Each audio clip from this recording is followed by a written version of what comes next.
Welcome back to California Cooking. Valentine's Day is here, and to celebrate, I've got a menu that is sure to win your heart. But before we get to the meal, let's start with a true love story. If you live in Santa Monica, you probably know about a little shop called Cookie Good. But what you may not know is how the owners Ross and Melanie started their business. Their story is as sweet as the cookies themselves. Let's take a look.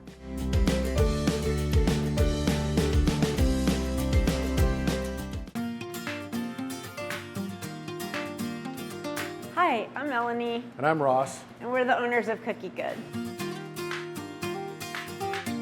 Cookie Good, I always loved to bake, and I was a writer before this. And I always had stress and depression as a writer. And I was talking to somebody one day, and I always loved to bake. I was saying, like, when I make cookies, I don't feel that stress. You do a little bit of work, you put it together, you bake it, you eat it, and you just can't help but be happy.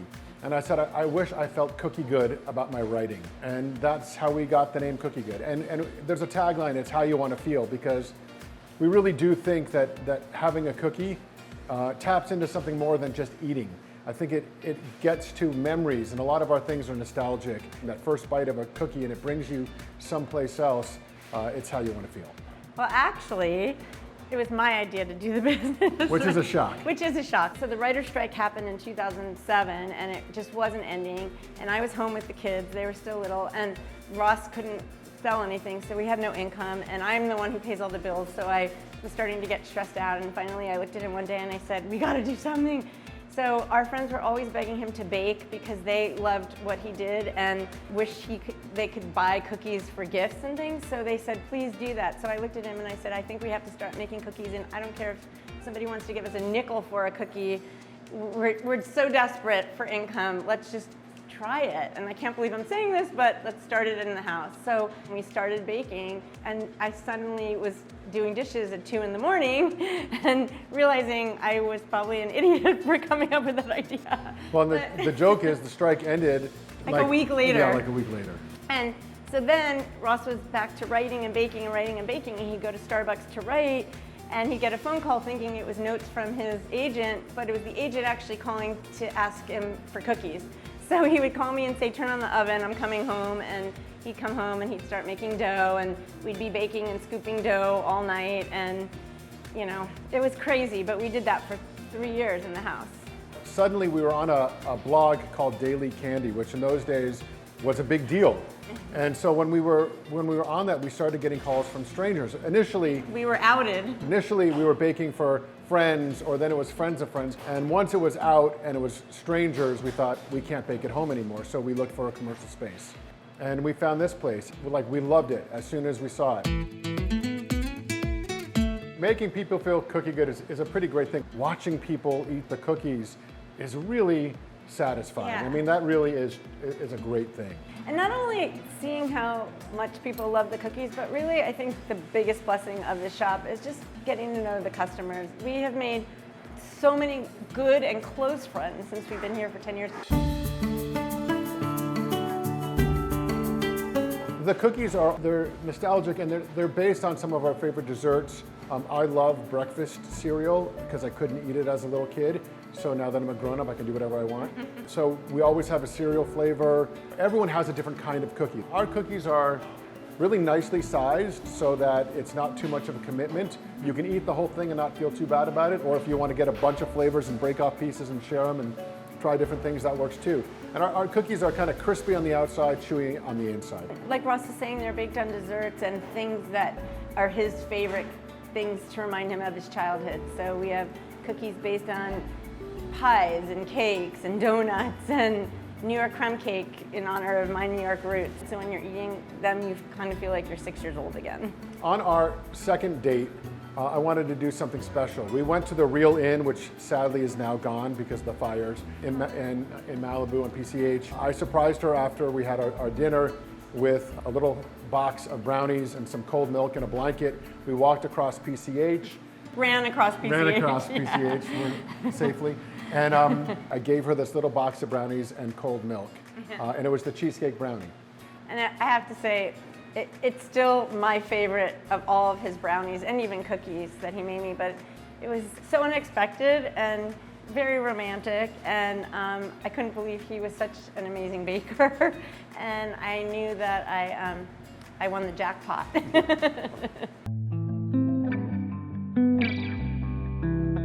I was here when the fires broke out, and we could literally all stand outside and watch it. The smoke kind of billowing up over the park, and it was crazy. Melanie was home and stuck in traffic and trying to get out of there. It took her over 2 hours. And I think, you know, you don't believe it's going to actually turn out the way it did. We lost our home, but you know, our daughter who works here, she lost her home, and Sierra, who works here, she lost her home. While everyone was scrambling in LA to get a new place to live, we decided to go up north to where Melanie's family is and stay with them for a little bit. And our team here was like, we got this. Cookie Good is our anchor to Los Angeles, and so right now we're having to make all these decisions about where we're going to land and live. And no matter what, we know we're always going to have a home in LA because this is our other home. And we're so grateful to our staff for all of their loyalty and support over the years, and we feel like we owe them that loyalty and support right back. It's really been amazing. Our customers have also been lifting us up and sending us well wishes, dropping off Clothing. Somebody just came in and had a bag of clothes that they gave, and I mean, you know, it's really amazing to see that side of people in Los Angeles, and you know, And humanity. yeah. We just feel so grateful and lucky to have this as our home too. Melanie and Ross, it is obvious that you've put a piece of your heart in every cookie. And if you find yourself on the West Side, you gotta drop by and try Cookie Good for yourself. It's how you wanna feel. Coming up, Ross shows us how to make those cheesecake brownies that wooed Melanie over on their second date. But first, for the main dish, I'm cooking up a garlic miso butter bucatini with lobster. That's coming up next.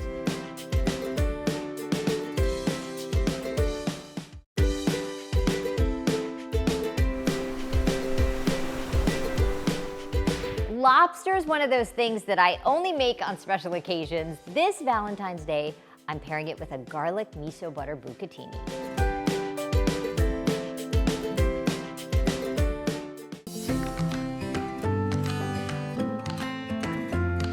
Today I'm gonna make something super easy with the lobster. It's a garlic miso butter pasta. And I'm gonna use bucatini, which is like a thicker spaghetti. And then miso, which I've been loving using miso lately. So miso is soybean, fermented, I believe. I know this isn't winning you over with this description, but there's something very umami and delicious, and then you mix it in with butter and shallot and garlic. It is really good, and it's kind of creamy. When it comes together with the pasta water, you have to see it to believe it. But honestly, lately I've been using kind of a miso butter with all different kinds of things. You could use it on fish, on veggies, and today we're using it on pasta. So first thing I'm gonna do is take care of our lobsters first. So I've got 2 lobster tails, and I'm gonna broil these. You could boil them, broil them, whatever you wanna do. So the one thing you need to do, which I'm a little scared to do, to be honest with you, is, there you go. Yeah, gotta do that. So you come in and you crack the top shell and you open it up, and you wanna get some butter and some seasonings down in there. So what I did to get in there is I have a pretty sharp knife,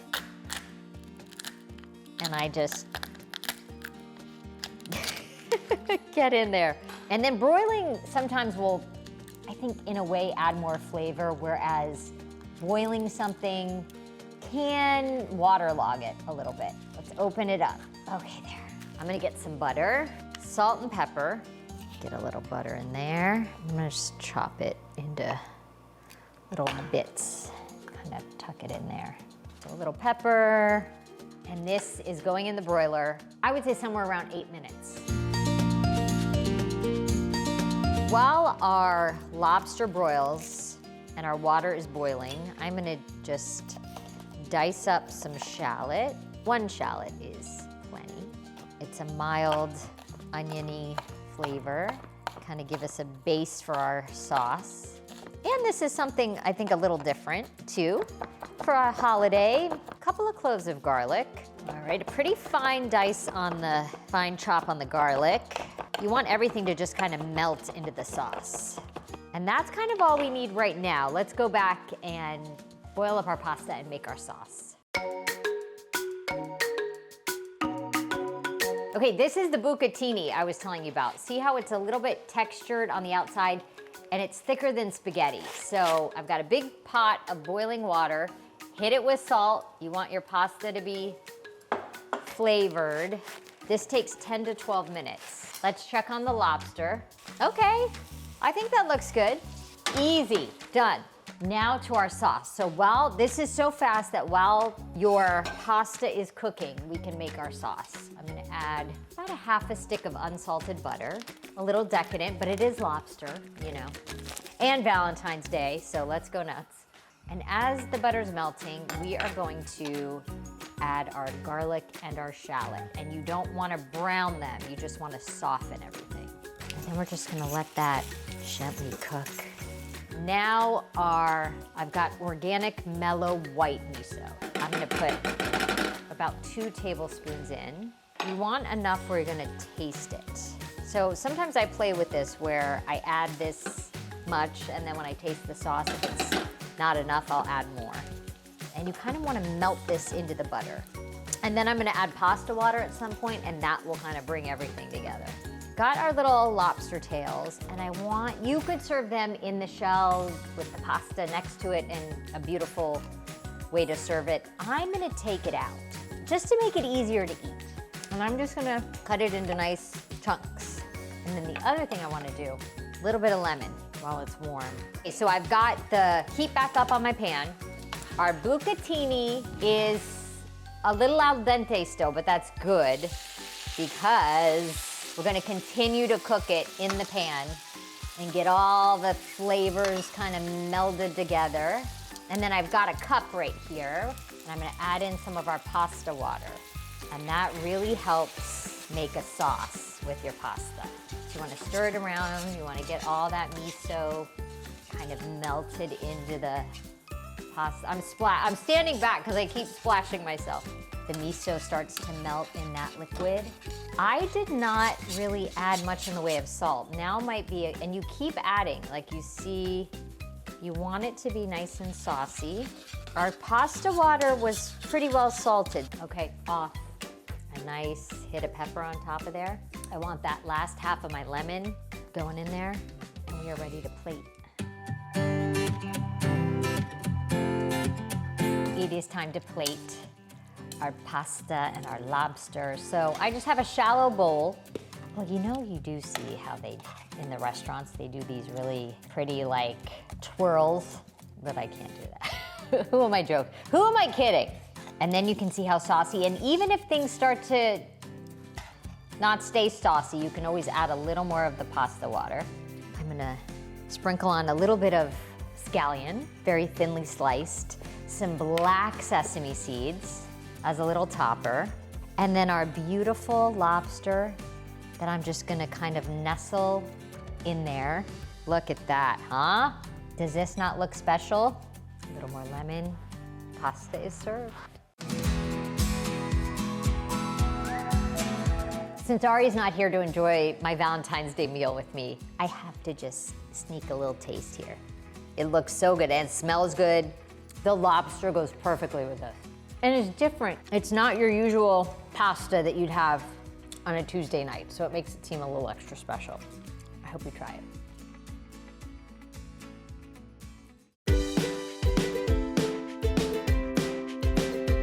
Coming up, it's a match made in heaven, brownies and cheesecake. Ross shows us how to make the dessert that melted Melanie's heart.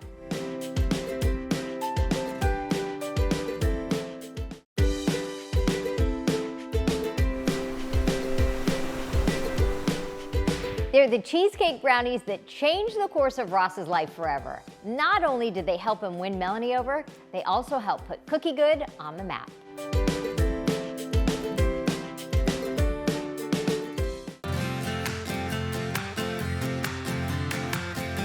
I'm gonna make our cheesecake brownie. This is a brownie that I started making probably when I was in college. I had internships in the movie business, and to make some money part-time while I was working for free, I started a brownie business. And this cheesecake brownie was one of my favorites.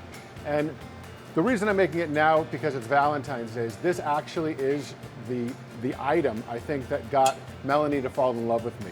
I made this for her on our second date, and we went to the Real Inn for dinner, and I surprised her with a batch of these brownies. We went across the street to sit in the sand and just listen to the ocean, and I made a batch of these brownies for her, and I think from that moment on, I was in. Still good. These are very, very special, and I hope they work for you too if you want to get someone to fall in love with you. This brownie recipe that I'm going to make today is one that I started in high school when I started making brownies, and I got it on the back of a Toll House chocolate chips bag, and I've been tweaking it and changing it ever since, but this is essentially the same kind of thing. So I start with butter, and I let the butter melt. So now I'm going to put in both sugar, white sugar and brown sugar, and this way you get the texture and the richness of the brown sugar, but you get a little bit of the white sugar too, so that it's not too chewy. And while this is going, I'm going to dump some chocolate chips, and this is just starting to bubble. I'm just going to give it a little mix. Is not only are you kind of making the sugars happy by melting them slightly, it's also going to help melt the chocolate, and I think that's good. So this all goes right in, and then I'm also going to put in some salt. And I think one of the keys too with what we do here with cookies and with brownies, we really make sure to salt it up because it brings out the sweetness. I think when you don't have a lot of salt in it, all you taste is the sugar. I'm going to put in some vanilla, and I'm just going to mix this up. What we're looking for here is for the chocolate to melt and this mixture to cool enough so that when we put the eggs in it, the eggs don't cook. So these eggs, I keep these eggs cold because it helps cool everything down a little bit. And as that's going, I'm going to put in the cocoa. I like to add, we have a really, really special dark cocoa that we use to get the most flavor. I've got just regular all-purpose flour, a little bit of baking powder, and I'm just going to whisk that together. Give it a mix, make sure there's no chocolate stuck to the bottom, make sure the cocoa is all involved here. So this is all going in at the same time, so it's on low, and we'll just let that go. I have a prepared cookie sheet. So this, we just spray it with a nonstick spray, put a piece of parchment down on the bottom, just to make sure it comes out easily, doesn't stick. So that's all mixed really, really nicely. This is gonna go in, but I'm gonna reserve some of this because we're gonna swirl it in later. So it's about 3/4, 2/3, whatever really fills the pan, and I've got about that much left. This is one of my favorite things to do. There's something like kind of hypnotic about this. I've been known to get lost and just stay here doing this for a little bit too long. It's very calming. And then I'm gonna bake this for about 10 minutes. You're not looking for it to be finished cooking, but really what you wanna do is set the top so that when you pour the cream cheese on top, it doesn't sink to the bottom. Now we're gonna start the cheesecake part of the cheesecake brownie. I've got some cream cheese, I've got some white sugar, and then just a little touch of salt. So I'm going to start this low just to break up the cream cheese. The sugar is going to act like a grinding stone or something and really help break up this cream cheese so it's nice and smooth. So you can see this is looking almost like a frosting, which pretty much it is. So I'm just going to put in a couple of eggs, some vanilla.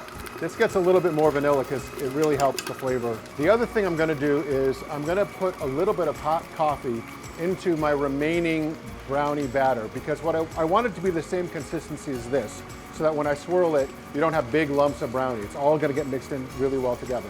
Okay, so here's the partially baked brownie. You can see it's puffed up, slightly cracked, but it's definitely not cooked all the way through. So this will all go on one fast layer. This is the cream cheese layer. I'm gonna give it a nice spread really gently all across. That's pretty good, pretty even. So here's our brownie batter, slightly thin. And I'm just gonna, there's no science to it. I'm just gonna put it all on top. It's a lot of chocolate, but I don't think there's ever been too much chocolate. Then you can use either a little mini spatula, a scraper. I use this. This is just a coffee stirrer. and it just kind of goes in, and you just kind of pull it. And you can feel, actually, if you get to the top of the bottom layer, you can feel it. So when you hit it, you just don't go too deep. And you just kind of keep swirling it. Again, mesmerizing. So try not to fall asleep. We do a version usually during Valentine's Day where we do a red velvet cheesecake. So instead of just a typical brownie batter, we do a red velvet brownie and swirl it, and that's really good. We didn't make it this year because we have a new cookie, a red velvet cheesecake cookie. So it's our red velvet cookie with big chunks of cheesecake in it. I think we needed to double dip that idea. No science to it, pretty easy. Here it is, the finished cheesecake brownie. Now I say finished, but in truth it has to cool, and I really like this brownie especially served cold. So what we do here in the kitchen is when we make brownies, we freeze them overnight. It really helps keep them fudgy and moist and super delicious. We'll let it cool, we'll put it in the freezer overnight, and then we'll cut it. So this is a cheesecake brownie.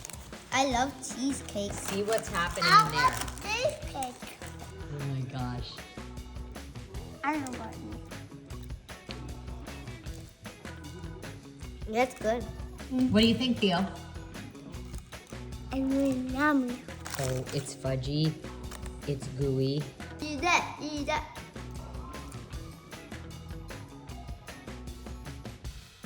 Wow, is that good? It's so ooey and gooey and thank you, Cookie Good. Yum. At Ross, as you can see, those cheesecake brownies won us over too. Well, for all the recipes we featured today, you can follow us on Instagram at KTLA California Cooking. That does it for us. Happy Valentine's Day. See you guys next time.